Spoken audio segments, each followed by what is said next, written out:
Did Thomas Merton know of Thomas Keating at that time? Well, you know, I can't. Basil Pennington knew Merton for sure. I don't know that. I don't think Keating actually met. I may be wrong about that, but I don't think he actually met. Pennington definitely did, but I think Keating came in right after, at least on the contemplative kinds of things, right after Merton. In a personal way. I mean, he was certainly alive and thinking before that, but I don't. But I'm not exactly sure.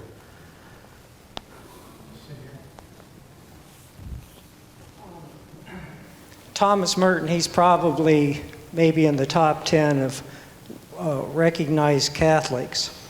How would you assess Thomas Merton as a Catholic in his time, the time in which he was a Catholic, and in the present, as far as maybe his contribution towards the church right now? Wow, that's a great question. Yeah, I can feel myself getting in trouble in answering it in some ways, and so I kind of want to be cautious, but I like being reckless too. But one sense I don't know really how to answer, but one sense when he's writing, even in the 60s. One of the popes wrote to Merton and said, "Could you write something on the contemplative life?" The Vatican was paying attention to Merton as one of the world's monastic public voices, and so what he said had some weight. Merton, in following Pope John the 23rd, loved that pope. And I did a review of some conferences, you know, the audios that we listened to Merton. He did one right in early to mid-60s, right when the documents were getting leaked before the Vatican II documents were out.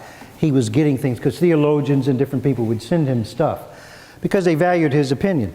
And his voice, what shook me in listening was just his voice, how excited he was about the possible freshness of the church opening up. And the sense of the doors opening, the windows opening.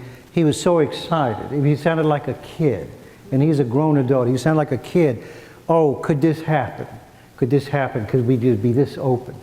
And he's singing in the leadership.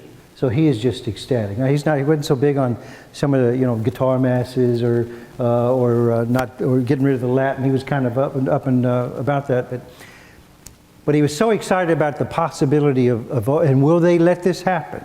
Will they keep it open, or will they come down, or the people clamp down on it?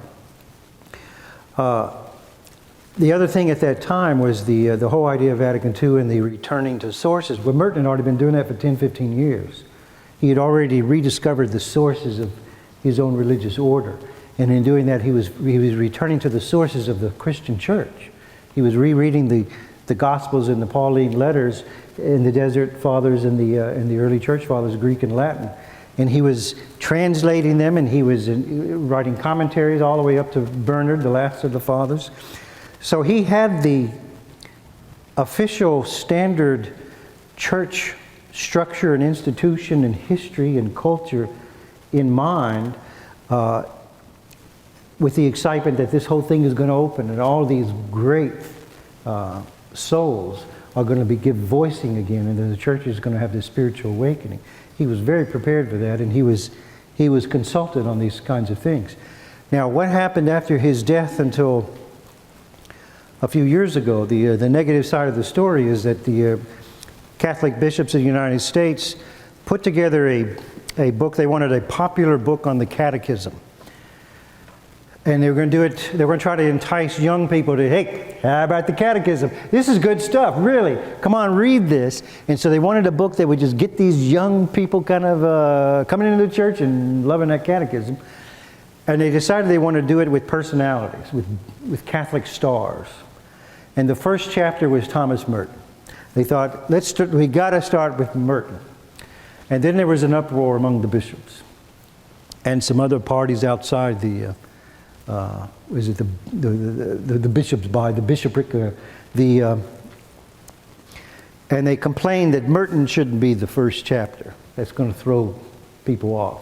Some people have made the argument that young people don't even know who he is.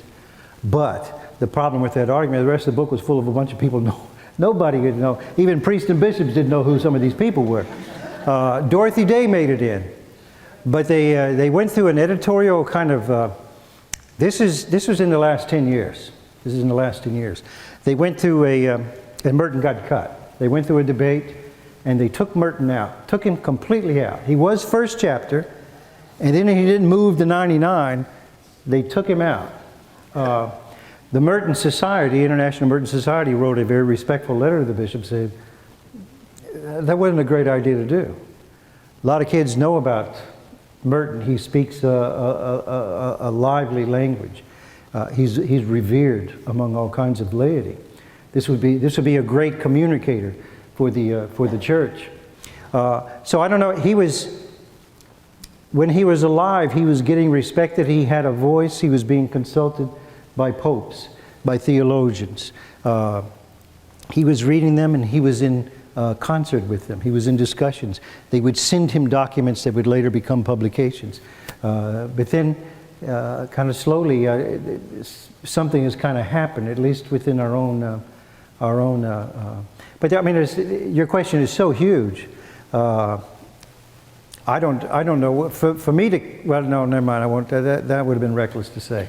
Does that even touch? You want to ask something to hone it a little bit? That was very informative, kind of in the line of, I thought, the way you might go. But also, I've read recently that many people in America consider themselves spiritual, but not religious. Yeah. Is there a sense in which Merton would be an outstanding figure in spirituality, but not so much in formal religion? Yeah, oh, sure he would. And what's so good about him is that it's not an either or, but he understands the distinction. He understands the trouble of it.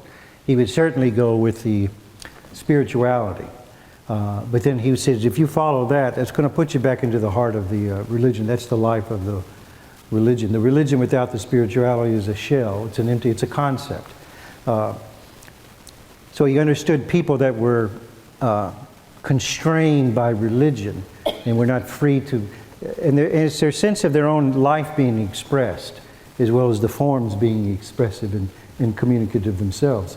So he would definitely be, I mean, I can't think of anybody who would be better on that kind of question. Someone who was a Christian who was having a hard time with the church, and are being told just to go back to church and get back into church. Read somebody such as Merton. There are other writers, but read somebody who's talking about spirituality, who understands that problem, that struggle, but who did not. Some contemporary writers will go, "I'm not religious. I'm just spiritual, and my religious form doesn't have anything to do with anything. The tradition, the culture, is irrelevant." That wasn't Merton's take. That's why he's so paradoxical. He seems liberal to some people, he seems conservative to other people. He wasn't trying to be one or the other. He wasn't trying to be in or out. He was just trying to follow something true. And so he wasn't going to chunk anything. That's why he was obedient as a monk, even though he's chomping at the bit for things to change. They were sleeping on straw when he went into the monastery. When he left, they had little mattresses. And that's what they have today. I mean, they made some changes. Because he asked questions like, "What is it more religious to sleep on straw?" It's like, well, are we wailing ourselves? Is that what asceticism and Lent is? He asked real quick, what's the real thing here? Let's do that.